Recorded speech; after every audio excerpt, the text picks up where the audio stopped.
Hello, hello, and welcome back to Call Your Coven, practical advice for nonsensical times. My name is Bee, my pronouns are she, her, and I am the resident numerologist. My name is Jeanna, my pronouns are also she, her, and I am the resident astrologer. And my name is Meg, my pronouns are she, they, and I'm the resident tarot reader. And we are super excited to be back talking about March 2026. Jesus.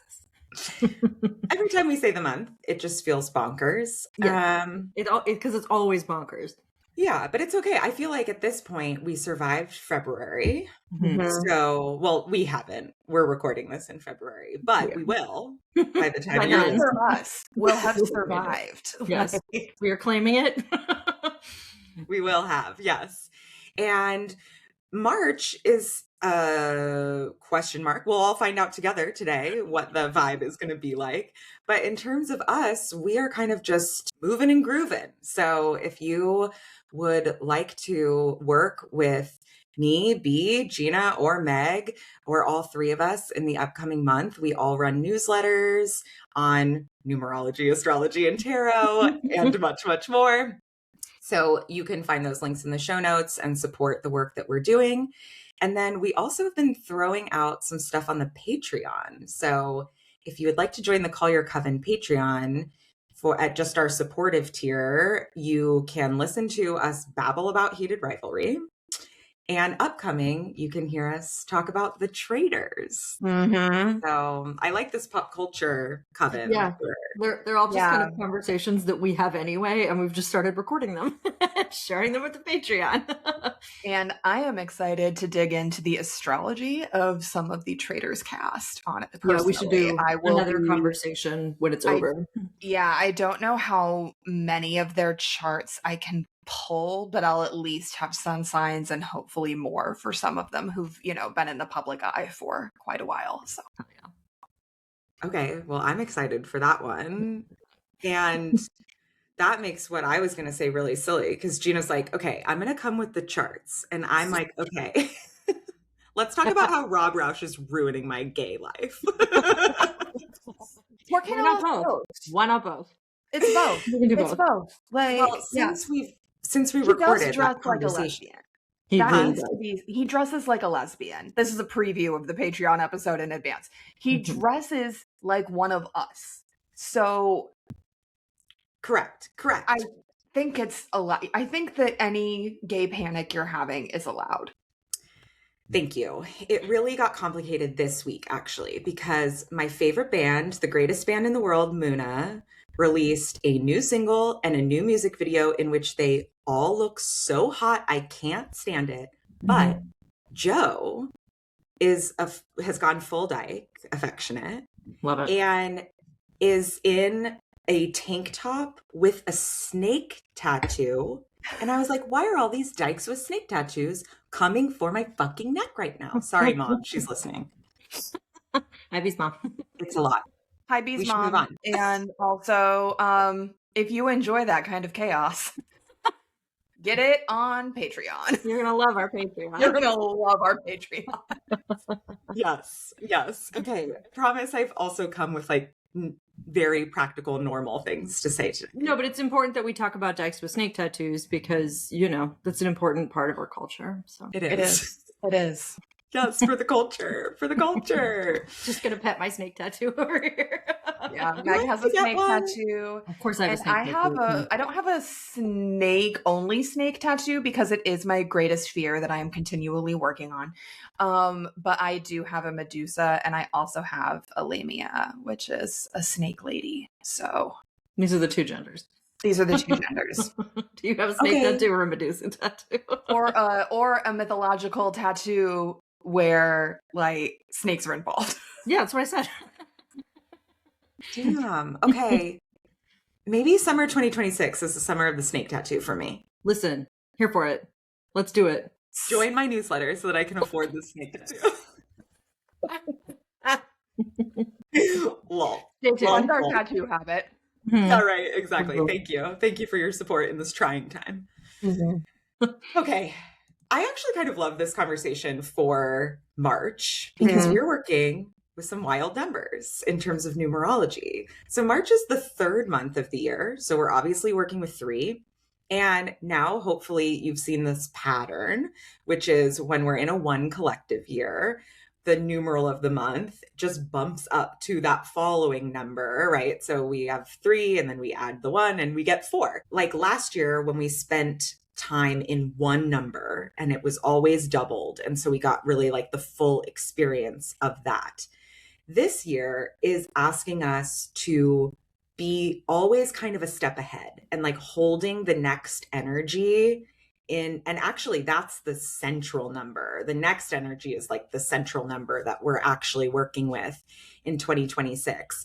So we're getting this combo pack each month in the 10-1 year. And in March, we're looking at 13-4 being our how we get to 4. 10 plus 3 is 13. So 13, we're actually recording this on Friday the 13th. So happy Witch Day to all of us. But 13 is the number of the goddess. It is a baker's dozen. It's death, obviously, in the tarot. And 13 has a very varied history and varied social reception. It's long been a beacon of bad luck, a notion of betrayal. There's all this negativity around the number 13. And there's even a word for the official fear of the number 13. And I'm going to try and say this: triskaidekaphobia. I think you nailed it. I think you nailed it. I think so. So it's not one I hear spoken out loud. It's one that I've just read so many times, but yeah. Yeah. So if you have a fear, you are valid. There's a word for that. That's you. But 13 is also connected to the moon. So there are 13 lunar cycles in a year. And for those who bleed, there are 13 menstrual cycles in a year. So it is really no wonder that the power of this number has really been oppressed and subjugated and lied about for centuries. But I think one thing that we can really connect to, all of us, regardless of how you feel about the number 13, is that March is going to connect us back to kind of this flow of nature, like tuning into rhythm and time in a different way.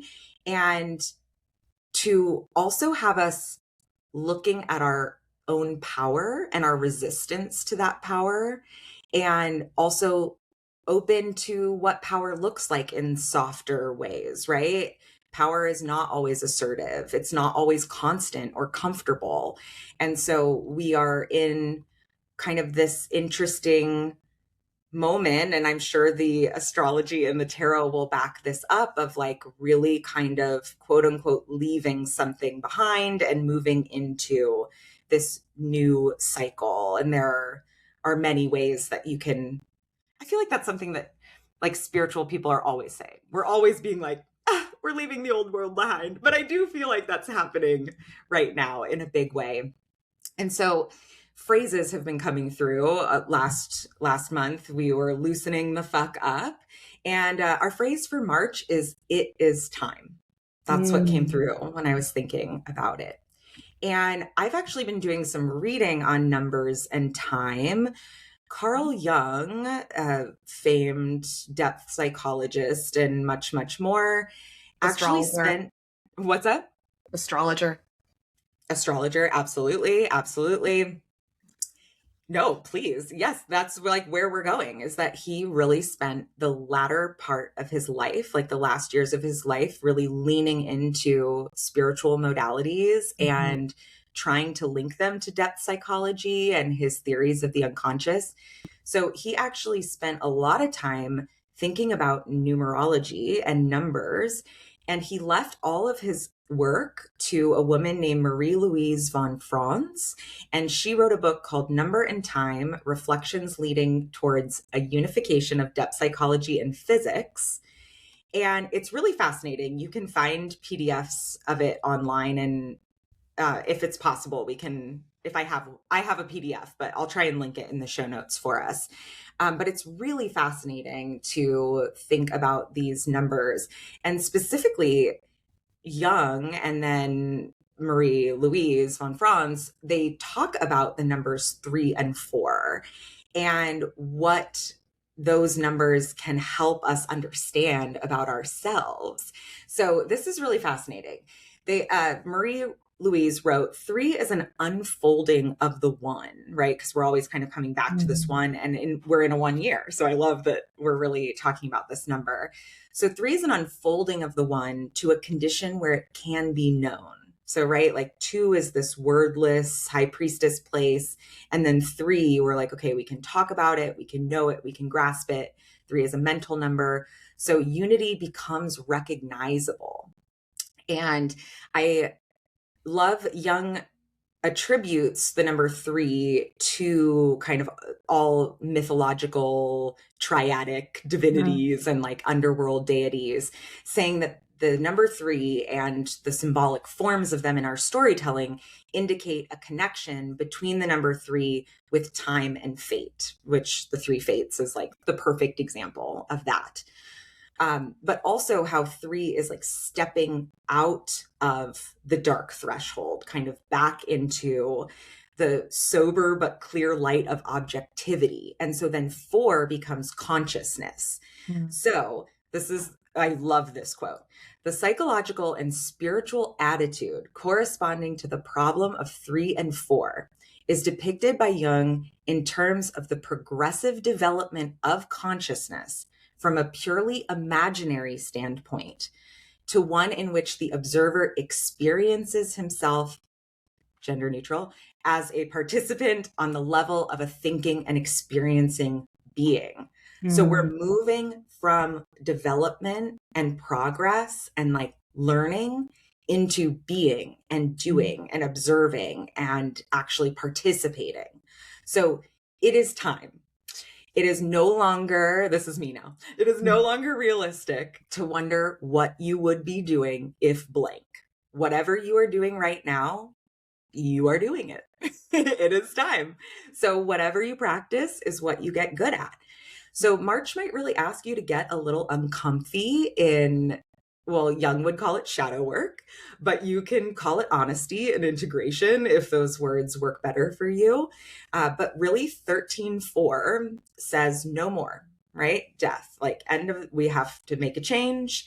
And so this is really gay of me to do, but I'm going to quote myself to wrap up our numerology portion of things. Yes.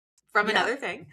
I had the pleasure of being interviewed by writer Shelley J. Shore for their newsletter, Creativity for Good. It'll be out. It comes out on Valentine's Day. Oh my God, and I'm interview number 11. So magic is real. But I got to read the transcript of it, and I really was smacked in the face by past me. And I felt like this was really appropriate to the time that we are living in. I said, we're living in a time where hopelessness is really attractive. And it's really easy. It's a really easy invitation to take. It's an understandable invitation. I think pulling back, not engaging, hiding our head in the sand, leaning into ennui, like that's all super understandable when it's wild out there. But it is really hopeful to me that there are still people in the world that despite are showing up with big hearts open, trying to continue living.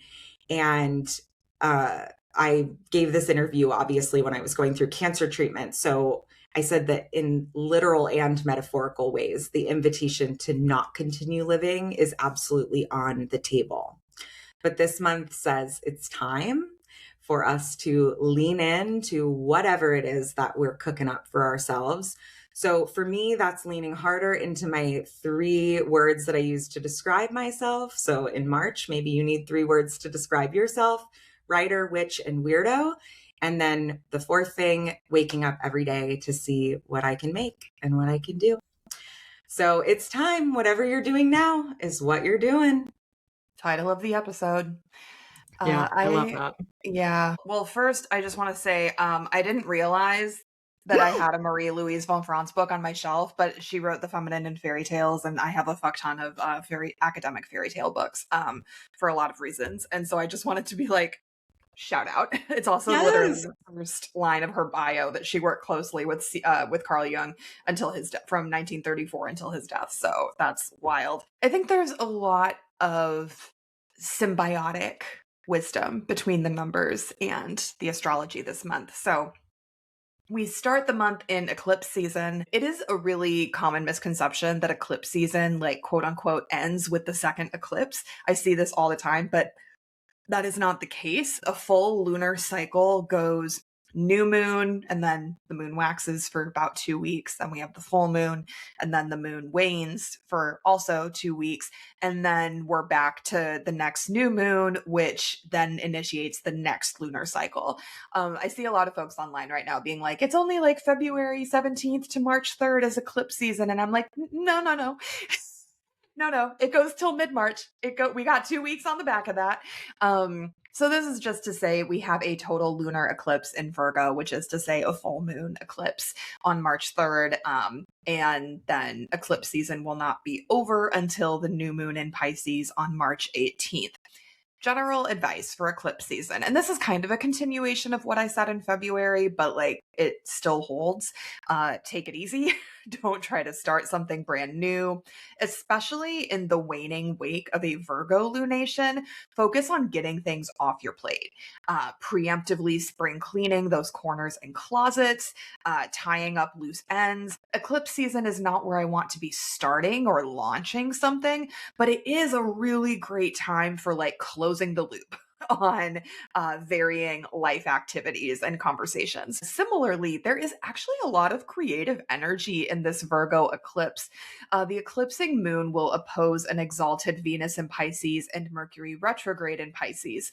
And so I think there could be some really beautiful artistic breakthroughs for folks, like creative unlocks, downloads that help us reimagine something that we're trying to build, like kind of re-envisioning what something could look like. And that could be a book, or it could be a home renovation, or it could be a relationship, like we can apply that creative energy to a lot of different things.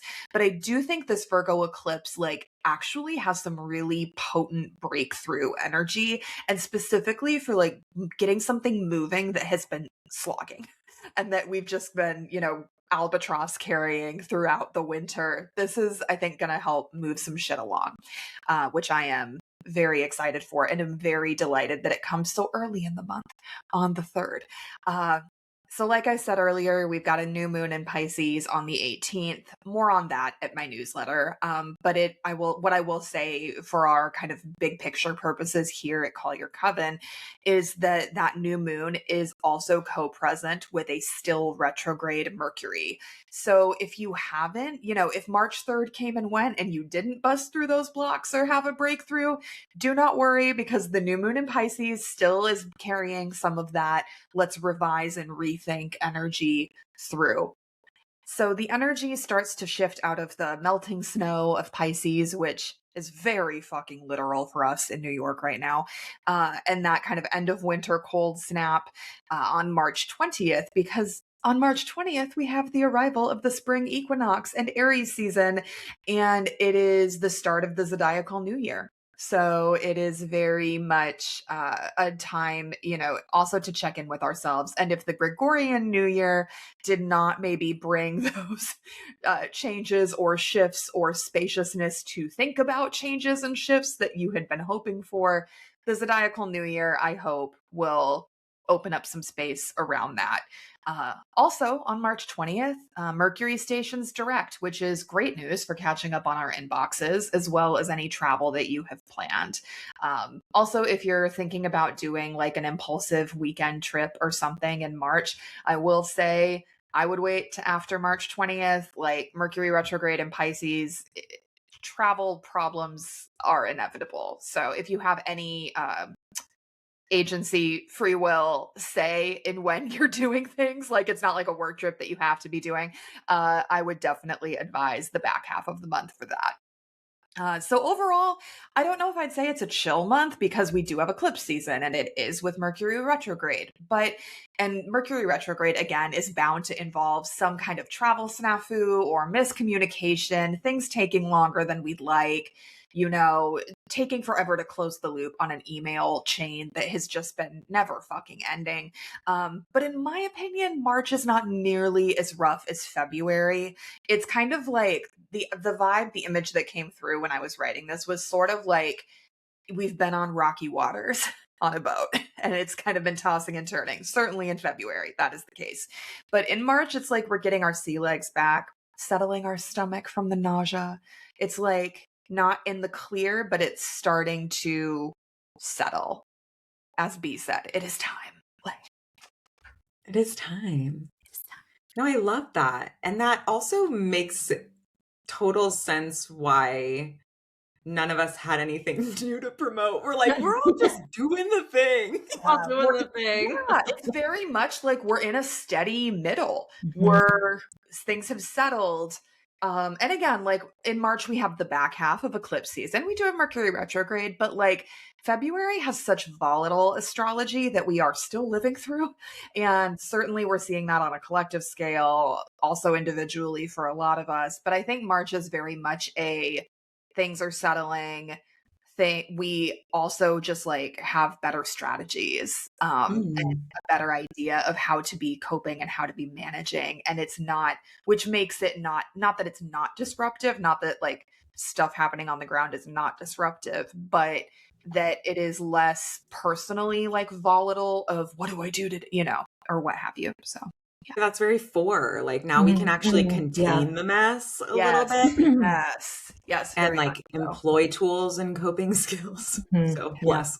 Yeah, because like the news is new and horrible every day. And also we have now been in this state of everything is bad all the time for years and years and years. I mean, like at least a decade, if not longer. Like it's just been going on for such a long time. And the last few years have been so disruptive specifically. So yeah, it's kind of like, okay, we are aware that this is kind of the condition that we're just going to be doing things in. Like, let's move into some strategies. So our cards for this month are also not particularly chill, but I do think they're lovely. And I think they really speak to what both of you have been sharing around power and time and honesty and integration and getting things off your plate and also creative breakthroughs. So I pulled, as ever, 3 cards for us for the collective. The first is our theme card, which is just kind of general vibes for the month, energy to be aware of, things you can work with. You might choose to work with this card all month long in various ways, studying it, meditating with it, making it your phone background, whatever feels good. But our theme card for March 2026 is the sun, which I love for all of us.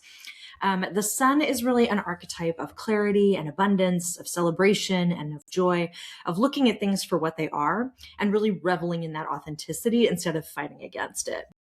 The sun is warmth and illumination. It's joy and play. It is steady fire. It is consistent heat. And it is also new beginnings. So just to continue talking about starting something new, the sun is card 19 in the major arcana, which when we boil that down, adding 1 and 9 together and condensing that down, we find 1 energy, which feels very appropriate in a 10-1 year.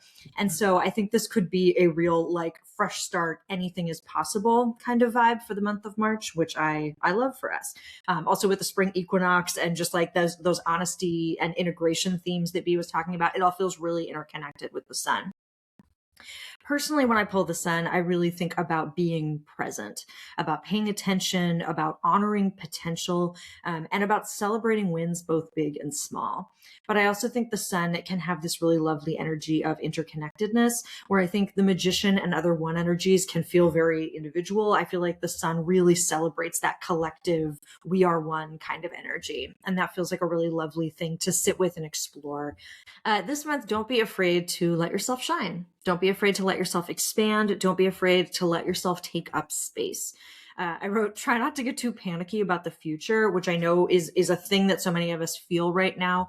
And instead think about potential and imagination and curiosity instead of deciding that things are over or catastrophically unfixable before you even actually try. Honor and focus on what you can do right now in this moment and practice really staying engaged with what matters instead of fritzing out about things that are actually ultimately not that important. It's my big advice for the sun. Our truth card for this month, which this is really kind of an internal challenge, something to think about, something to pay attention to, questions to ask yourself this month. I pulled the Knight of Wands, which I love, especially when, Jeanna, you were talking about creative energy and artistic breakthroughs. That really feels like Knight of Wands energy to me. I also just wanted to point out that I pulled cards for us this month using the Goddess of Love Tarot by Gabby Herstick. And in that deck, this card is called the Witch of Wands, which I thought was really cute. I love that she renames the knights witches. That's fun.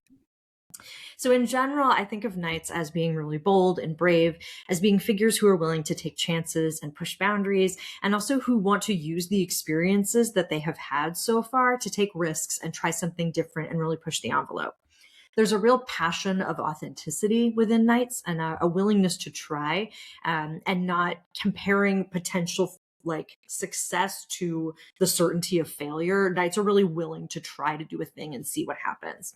And with the Knight of Wands in particular, this Knight of Fire, this Witch of Fire, if you will, this is big, like embrace your power and your passion energy.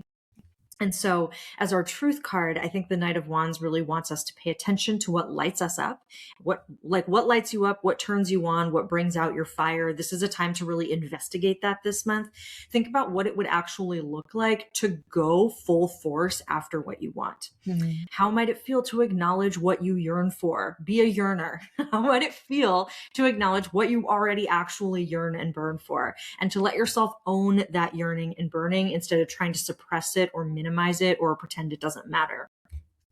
What does bravery look like to you? And what bolsters your bravery when it comes to the things that you care about the most? And the final card I pulled for us is our Dare, which is an external challenge. It's a risk. It's something to try. It's a place to push yourself. And I pulled the fucking Chariot, guys. So like good cards for us. It's time. I love it. Is fucking time. Like I wrote it's time and underlined it like 3 times. It's like, okay, let's fucking go. Again, speaking of breakthroughs, speaking of creative energy, speaking of timing, speaking of authenticity and honesty, whatever you're doing is what you're doing. And that's the fucking Chariot to me. This is an archetype that can really help us find our positionality within the broader journey and really take an opportunity to reflect on where we started, where we are, and where we're going. But I like to think of 7 cards in the tarot in general, and the Chariot is our 7 core archetype, as a charge to consider our why. Why are you doing this? Why do you care? Why does it matter? And why are you willing to keep going? What is the why? What is the purpose? What is the fuel that is propelling you forward? So this month, I dare you to ask yourself the hard questions about what lives underneath your dreams and your hopes and your ambitions and your desires. I dare you to name why you want what you want, not just to say it, but to understand what is propelling that. To own those yearnings. Once again, I used yearning in multiple cards, which is not a word I usually use, but Meg said suffer out loud. I really did say suffer out loud. I want you to suffer as loudly as possible. No, that's not what we're saying. But I dare you to to own your yearnings and your cravings and to not be ashamed of them. I dare you to break some rules in the pursuit of what you want, if it's appropriate to do so. I dare you to not shy away from the truth of who you are and what you want. And I dare you to dream big and to really take the steps required to make your dreams come true. These are like brave, bold, badass cards for us this month. And they're not afraid to say what is true and to live what is true, but they also feel very grounded in the present. And I wrote that these cards are unapologetically ambitious about the future, which I think gives us a really fierce and ferocious picture of a very powerful March 2026. Which I love, especially with the backdrop of like 4 stabilizing energy and eclipse, let's change some shit energy. It feels really like an interesting balance.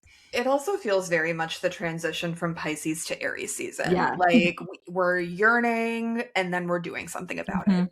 Like we are getting clear, especially with Mercury retrograde too, like getting clear on what do we want? Why do I think I want that, etc. And then Aries season comes and it's like, let's fucking go. So I don't know, that it feels very in line. Yeah, I agree. I love that all of our practical numbers are on the table this month. So we have 4 as our like number, but then you have the Sun, which is 1. And now you have the Chariot, which is 7. So 1, 4, and 7 are all here, which actually feels very workable in like a good way. Like we're not talking about thinking about things. We're talking about the doing. And that was the 3-4 young connection, which was like, we're done being in progress with consciousness. We are now conscious beings. Like, we must be here. Yeah. Yeah. Well, I you gotta apply it. Like, yeah, exactly. Yeah. Like, there's only so long you can sit there thinking about what matters. Like, at some point, you have to get off your ass and actually do the thing.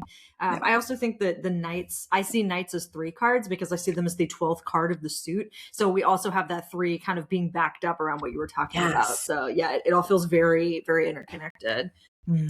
You said something in the Knight of Wands, and I would like you to repeat it if you could. You said something about the like the opportunity of the present and not getting bogged down in like that the future won't work. What was the phrase? Oh, that was an off the cuff thing. I'm like looking at my notes and I'm like, oh, that was something I just decided to say. But I think I was saying, like, I think I was thinking about failure. And I think I was thinking about how often I think the knights really push against that idea of, well, I'm not sure if it'll work, so I'm just not going to try it. I think knights are willing to try. That's not how I said it, but that was kind of what I was thinking about.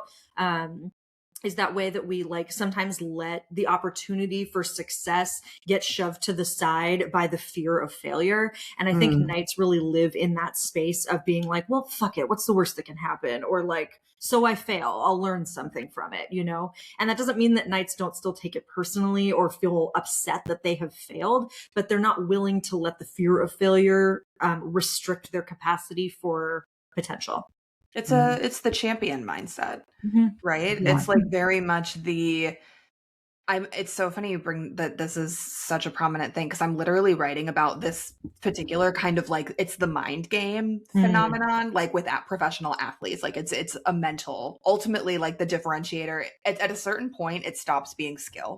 Yeah. And it starts being your mental like endurance and resilience. Yeah. And I'm writing about that with, cause I'm in the Mercury chapter for the astrology book right now. And I'm writing so much about like how much of a mental game writing and art is. It's like, I feel like, right. And I'm writing specifically to writers and artists. And I think that we as a people can get very like, well, I'm not inspired or like, well, I have to feel it. And I'm like, you know, who doesn't feel it every day is professional fucking athletes, is Olympians. Like they get up and I think that's very much the, like, no matter if I'm not feeling it, no matter if today is like less good than yesterday, like if I write less or if I can do fewer reps, like my body's more at capacity, like I'm still showing up. I'm still like what I think both of you have said different versions of, like what you do is what you do.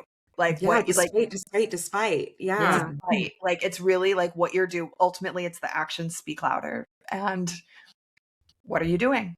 Like, we were just watching Critical Role. Jeanna and I are watching Campaign 4. And I don't think this is a spoiler to say it, but one of the characters who is kind of this like more independent, like loner type was talking to this other character who's very young.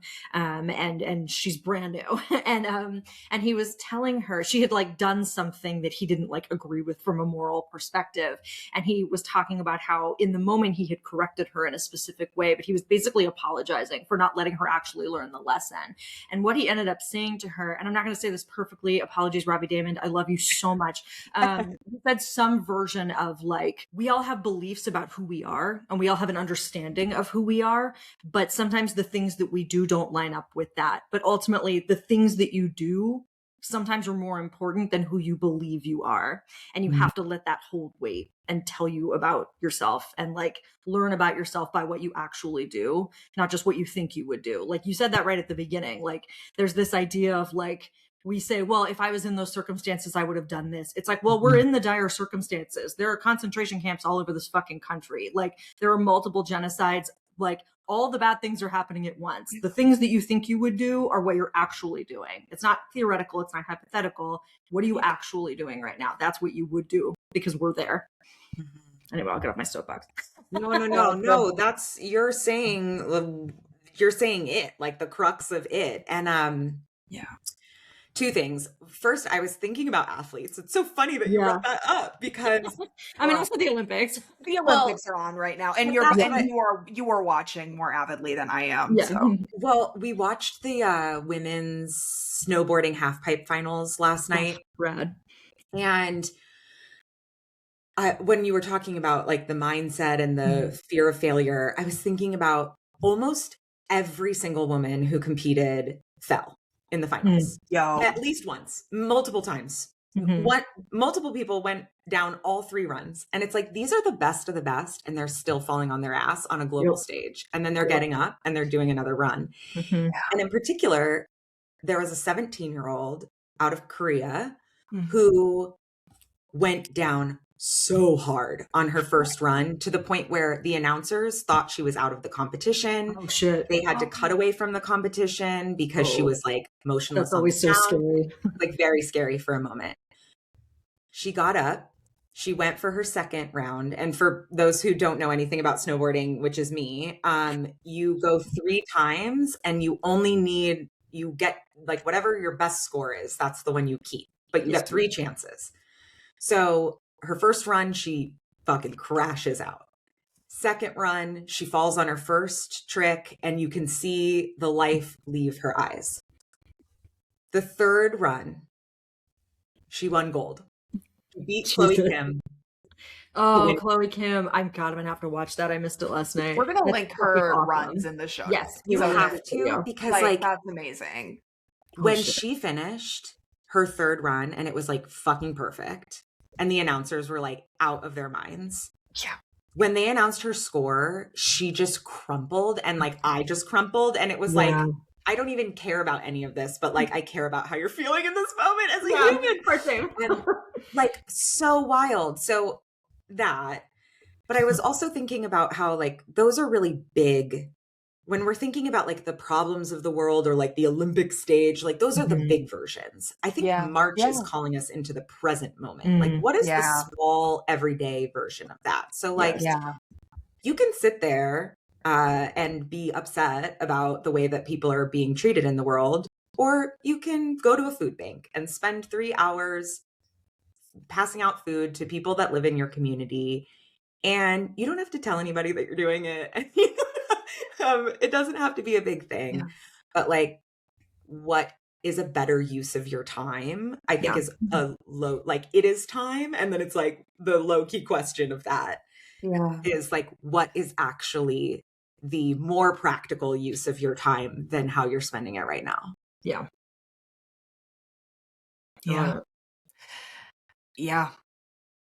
That I would underline everything B just said. Yeah. Great. Should we cauldron? Let's cauldron. Cute. Okay. 4 is not a very sexy number at all. And I am getting more in touch with like the playful sides of 4. Actually, I do have one last thing to say before we cauldron. I love the sun being our card of the month, because 4 can get a little rigid and boring. Yeah. And the sun is like, okay, but what if it felt like play? And I feel like 4 needs that reminder sometimes. And obviously when we're in like crisis or tragedy, that's not when we're thinking about joy and play. But yeah, I do think there's some good invitations into like lightening up in March too. Okay, but for finances, 4 is a really stable, sturdy number. So I don't have anything scary to say about finances this month. But with death energy involved and with 5 energy on the horizon coming at us in April, I think March might be a good chance to consider what might need to change about your financial situation, or even acknowledging growth and progress, right, in your financial situation, if this is something that you've been dealing with for a while. So it doesn't mean make the changes this month, though it always could. We've talked about action. And I actually wrote the opposite of yearn. I said, don't let yourself get lost in the longing for more. Like we're not yearning for more money in March, okay? We're making the most of what we have, and we're seeing how we can work with the resources at our disposal. But that also means being honest about habits and patterns, again, both positive and negative. So we're kind of assessing the situation again, it feels like. And I also just have to say it's tax season in the US, and so most of us probably don't think about it until March. So if you need some help getting your taxes together, March would be a good month for that.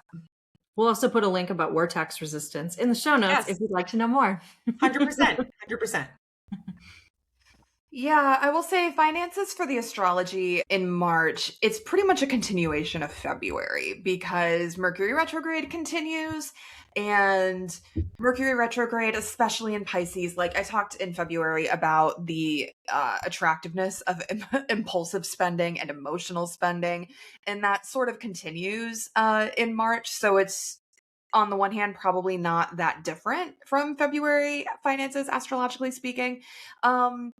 But, you know, we're just being mindful. It's also, Mercury retrograde is always a good time to revisit conversations and revisit and revise budgets or like tax plans or what have you. So like, it's a great time to be doing planning, prep, talking with, you know, your partner, your business partner, your agent, whoever, like about these kinds of things. But we're just maybe not like impulse spending on a new handbag, if you're me.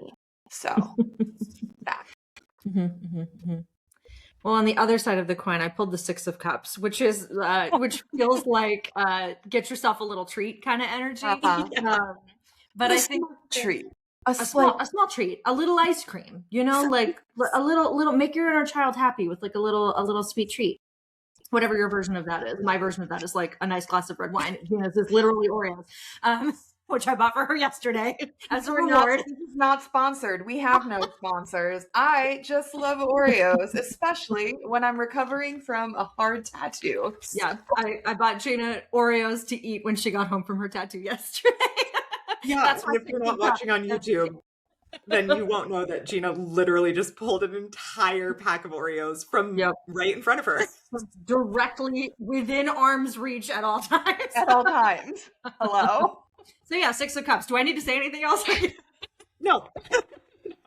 But do you want to? I probably should. It's probably responsible of me to say a few other things. I think Six of Cups in general has this really dreamy kind of childlike quality, right? It can push us to inner child work. It can push us to like old relationships or fond memories or whatever. And while I do think this is like get yourself a little treat energy, I also think it's like get your friend a little treat energy. It doesn't have to be big to make a nice impact. If you're going to buy yourself an ice cream, text your friend and see if they want an ice cream too. You know, whatever your version of that is. I think it's okay to treat yourself to little goodies, especially if they're going to deepen relationships and connections that you have with other people. The other thing that I wrote down is just don't undo the financial progress that you have made, because this is a 6 number. Like we have made progress. Just because you want something new and shiny, don't blow up your budget for something you don't really need, and something that doesn't have a greater benefit outside of yourself. But, you know, if you need a little ice cream, get a little ice cream. Yeah. Even though we are recording this more than 2 weeks before March 1st, I think that today I did something that is that exact thing that you talked about, Meg. I have been looking at these dice from Girly Pop Tabletop, which is my new favorite D&D company, dear God. And I ordered myself a pair of dice, or a set of dice that I really think is so cute. And it's based on like a stick of butter is what it looks like. It's so fucking cute. But I also got a set for a loved one who is a big baker and also D&D player and will really like having some matching butter dice. They come in a little box that looks like a stick of butter. It's so a stick of butter. It's so stand it. It's not my aesthetic, but they came across my Instagram feed and I was like, Jeanna. Yeah, I owe my wife for being like, oh, Instagram thinks I am buying these for you. Here you go. Instagram is like, did you want to get these for your wife? And I'm like, yeah, honestly, yes. Yeah, I do. Yeah. Anyway, so like buying dice for other D&D people. A way to play, you know? A way to thing that supports literal relationship and play. This is what we're talking about. Not like a new car because you feel like. So for home, 4 is kind of like the ultimate number of home. So I do love this for us this month. But with 13-4, we're kind of looking at like what's done at home. And I feel like the very literal definition is like, what are you done with in terms of your stuff? Like, can you clear things out? Can you get rid of like clean out your closets, your junk drawers, but also like moving it along. So like donating what you don't want to use, or shopping secondhand if you are looking to get new things. But again, I think it's kind of just assessing like the container, so to speak. And I didn't really feel a lot of like action vibes when I thought about home. It was more just kind of, where are you? What feels good? What's ready to go? The end. Yeah. That's very in line personally with just like my goals for March. So Yeah. I'm glad this is supportive. And speaking of Gemini risings, like Meg and also Bee's wife, I will say that Gemini risings have the Virgo eclipse in their 4th house of home and everything. So in terms of like Gemini risings getting a head start on the spring cleaning and like clearing shit out, like I would not, very nice energy for y'all. A specific day for home in which we can perhaps move shit along, as B has said. On March 21st, Mars in Pisces is trine Jupiter in Cancer. This is great energy, maybe less good energy for like trying to get active and like exercise ways, but great energy for getting momentum behind an emotionally fraught house project that has been sitting in a closet or corner or junk drawer all winter. In the final third of the month, we are free from eclipse season. Mercury retrograde is over. So I expect us to be really energized by this kind of astrology and to really like just get a move on, like B was saying, donating, clearing shit out, and treat yourself to takeout, you know, after you've wrestled that corner into submission. Love that. Yeah, that's our office. For us, I pulled the Queen of Wands, which feels correct. I see queens as 13 cards. I see them as the 13th card of the suit. So we have that 413 energy really echoed here. Get focused, protect what you need to, let authentic joy guide you rather than staying attached to things you don't really need or even care about. So very in line with what we're talking about here. It's your home. Do what you want to do with it. But also ask yourself, what do you want it to be for the person that you are right now? If you're holding on to a bunch of old stuff that you don't use, that doesn't actually matter to you, like pay it forward, get rid of it, move it out, make space for the things you actually want to be there, and tend the hearth of who you are right now instead of like who you used to be. Whew. Yeah. Thanks, Meg. I should have just let you talk for me. I didn't write that down. That just came out. So sorry, guys. Hey, less. Sorry.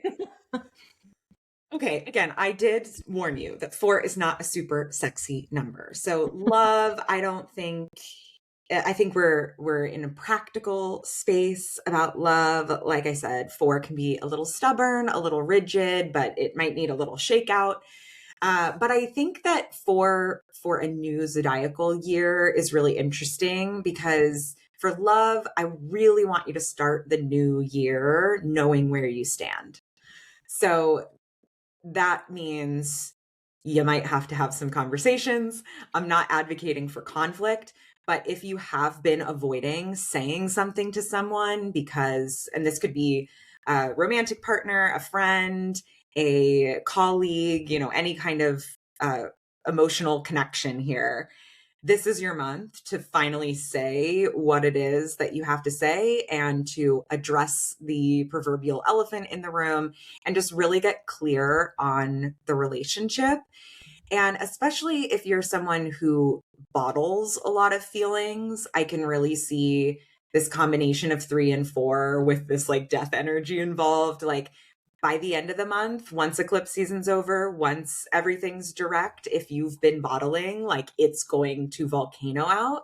We don't want to do that. We don't want to spit our feelings all over our loved ones. Like 4 is offering us a table to come to say, hey, this is how I'm feeling, or hey, I need clarification on this. And then by the end of the month, hopefully we'll all know where we stand. Yeah. I think the astrology is consistent with that. Venus is in Aries for almost the entire month. And that makes it a great time for taking actions that are based in love and based in care. I will say Venus in Aries is a really common signature of career activists. Also, my mother has Venus in Aries, and she spent her entire adult life basically working for nonprofits and cause-driven organizations. Because with Venus and Aries, whether you have it natally, but all of us with the transit, it's doing the work of relationship, community building, Venus things with the tools of Mars, which is so fucking ready to fight for what you love and who you care about. And so this is a really great time, again, to show up for your people, connect with a local mutual aid organization or food pantry, or just go door to door introducing yourself to your neighbors, like kind of starting or taking part in community action plans, and kind of preparedness for icy conditions and all of that. So yeah, Venus and Aries really but also to what Bea was saying about the bottling, Venus and Aries can also absolutely contribute to the volcanic end of that as well. So yeah, just being very aware that that's the soup that we're swimming in, as Bea would say. I do want to give you all one night though, if you want a good night for like a date or a girls' night or like taking your kiddo out for something special. March 7th, Venus is conjunct Neptune in Aries. This is beautifully romantic, idealistic energy. Great for a nice escapist like fantasy evening, great for D&D, great for going to see an action movie. Personally, I would do a John Wick marathon because John Wick is the action movie for the girly pops. I will die on that hill. So yeah, March 7th for a fun day to do something with like someone you love. The card I pulled for us for love this month is the Wheel of Fortune. And the first thing I wrote is we can't control other people. So it's just something to keep in mind in the realm of relationships. You can control yourself. You can control your choices. You can control your actions.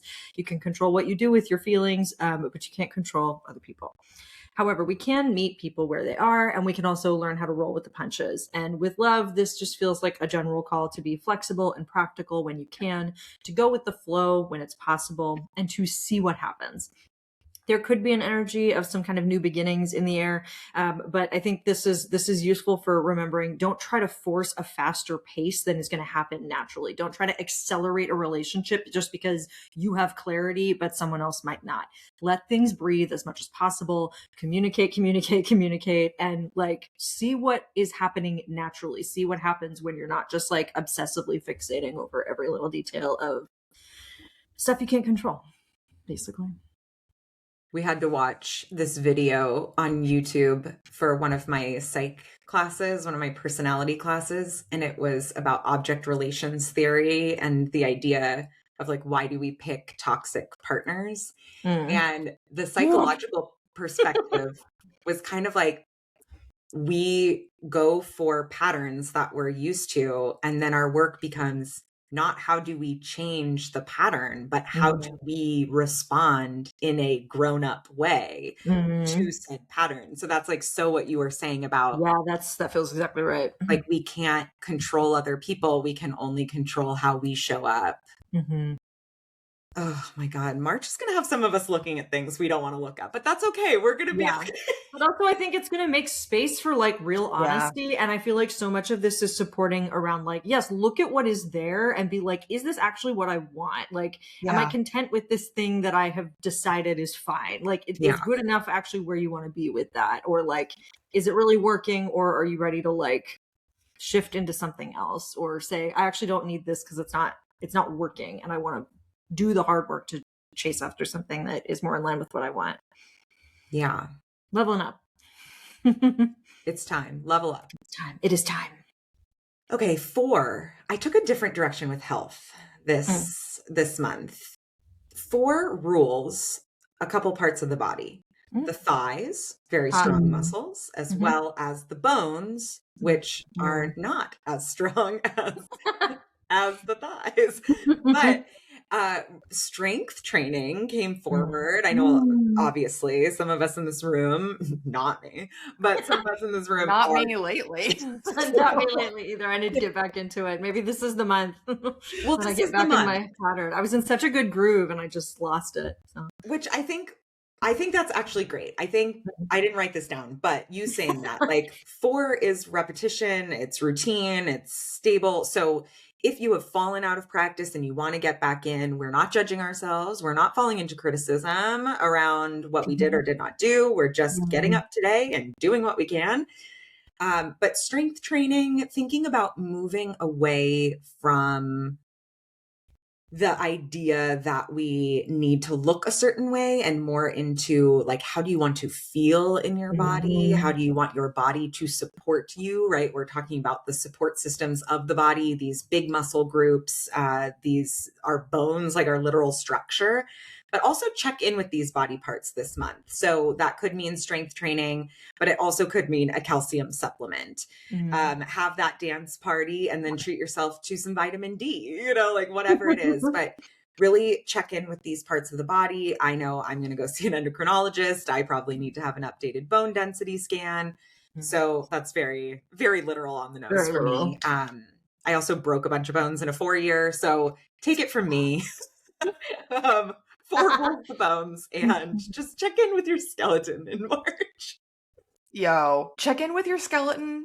Start to institute a routine again, but also we're not overdoing it. We are not going from 0 to 60. Eclipse season, guys. Like, eclipse season is such a, I didn't write this down, but like, it's such a time of extremes health wise.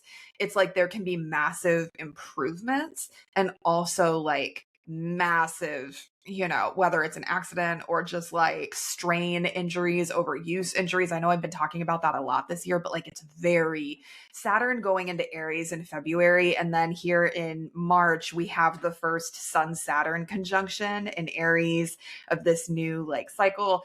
And that's on March 25th. So I'm just thinking a lot about like doing what we can with the energy we have, not trying to act or train as if it's our body 20 years ago. Just like being, just like being very realistic and also like going at a sustainable pace. Yeah, none of us are getting strain injuries this month. And none of you listeners are either. We are being very reasonable and going very carefully and very mindfully. Yeah. Well, the card I pulled feels very in line with that. I pulled the Hermit for us. So Sure. Yes. trust yourself and trust your bones. I wrote, read Gideon the Ninth. Let's talk about bones. You are the expert in your own body. You're the expert in your own capacity. You're the expert in your own needs, and you are the expert in your own energy. So if it feels good, if you feel energized, if you feel supported, this is a great time to push when it's possible, but take it easy when you need to. And again, like, don't get mad at yourself if you can't do what you used to be able to do. Honor your capacity right now. You only get one body, so treat it with the care and devotion that it deserves. And that includes service and tending and slowing down and just really honoring where you are right now. Yeah. Gorge. I like March, honestly. Yeah, I'm loving this, actually. This feels good. I really like this. I especially just like, we're in the thick of February right now, and the weather's dreary and the mood is dreary and the world is depressing. And I don't know, I've been having trouble like I've been able to be consistent in some things, but like a lot of things have fallen off. And March just feels like it's going to be a really great opportunity for things to sort of just naturally resume, pick back up, with like less activation energy than is like currently necessary where we are right now. So I don't know, I'm tentatively optimistic, at least on a personal level. Yeah, this feels good. I like the sense of like kind of breakthroughs and like clarifying, and it feels like things kind of falling by the wayside that don't need to be in the forefront anymore, and like kind of a shedding that we're able to kind of move into where we want to be and like invest in the things that we actually really want to invest in, which I'm here for. Yeah, and really being present in the current moment, like not letting ourselves get too far outside in either direction, because that's not where our agency lies. And that's not what we're responsible for to a certain extent. Like, we're responsible for right here, right now. What's the next thing you're going to do? And I also heard a lot in all of our cards specifically about like and the numbers too, like learning who you are now and really honoring that. So I think if anybody's at the end of this is like, well, I don't even know where to start, I would just start with yourself. I would start with really, that brings me back to those, maybe you need 3 words, like 3 new words to describe yourself. But who are you right here, right now, today? And then go from there. Yeah. I love it. And they're really, like you said at the top, Meg, that there were a lot of majors, but goddamn, there were a lot of majors. Like, and kind of a mix, not like a mixed bag of them, but it's like, you know, Sun, the Wheel, Chariot, Hermit. Like, it's like, okay, like things are moving. Yeah. And I think also like it's trusting with the Hermit card, especially, it's like trusting that even if you can't see it, other things are happening. Other people are doing things, like things are shifting. Yeah, no, the hermit is a 9 archetype, right? We're like at the end of the cycle. And so I love that we've got like 1 energy and 9 energy. Like the hermit is not just like, you know, tuck yourself into bed and don't talk to anybody for 3 days. It's very like recognize the journey that you've been on, the progress that you have made, the things that you have invested in, how that lives in a broader ecosystem of the things that people around you are doing and investing in, how your work ripples out and the things that you do and say and believe in ripples out into your community. And how can you take that and then bring it into the next step of the journey of the next chapter, or this next zodiacal new year. I mean, really, it feels very connected. Yeah. Did we do it? It is time. It is time. It is time to go forth. Yes. Well, as always, thank you for listening to Call Your Coven. You can find us online at Call Your Coven on Instagram, YouTube. You can email us at callyourcoven@gmail.com. You can also join us on Patreon at Call Your Coven if you would like to listen to pop culture ramblings. And we'll have another one out there soon, maybe even by the time you're listening to this. And otherwise, we'll see you in a couple weeks for a convo. Yeah. Oh, if you have any requests for a convo, let us know. We always have ideas, but I feel like we're open as well. Yeah, totally. We're actively taking requests for the year. Yeah. If there are topics that you want to hear us chat about or questions that you have that you think would benefit from 3 different perspectives, send them our way. Yeah, totally. All right. We love you. Talk to you. Love y'all.